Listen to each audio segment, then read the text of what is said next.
Mobile ನಲ್ಲಿ ಸಾಕ್ಷಿ ಇದೆಯಾ, ಎಲ್ಲಿದೆ ತೋರಿಸಿ ಅಂತ ಹೇಳ್ತಿದ್ರಲ್ಲ. ಸುಪ್ರೀಂ ಕೋರ್ಟ್ ನಲ್ಲಿ ಸಾಕ್ಷಿಗಳು ಎಲ್ಲಿದೆ ಅಷ್ಟೇ ಅಲ್ಲ, ಸಾಕ್ಷಿಗಳಿಗೆ ಪ್ರೊಟೆಕ್ಷನ್ ಕೊಡಿಸಿ ಕೂಡ ಆಯ್ತು.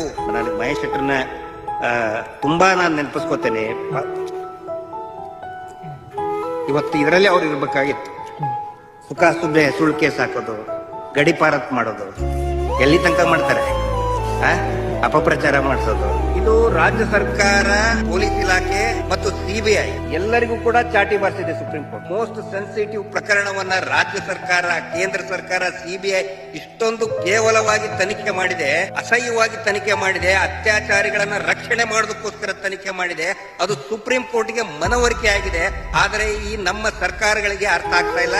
ರಾಜಕೀಯ ನಾಯಕರುಗಳಿಗೆ, ಪೊಲೀಸ್ ಅಧಿಕಾರಿಗಳಿಗೆ, ದೊಡ್ಡ ದೊಡ್ಡ ಸ್ಯಾಟಲೈಟ್ ಮಾಧ್ಯಮಗಳಿಗೆ ಯಾರಿಗೂ ಅರ್ಥ ಆಗ್ತಾ ಇಲ್ಲ. ಬಟ್ ಯಾರೋ ಒಬ್ರು ನಮ್ಮ ಧ್ವನಿ ಕೇಳಿದ್ರು, ಅದು ಸುಪ್ರೀಂ ಕೋರ್ಟ್.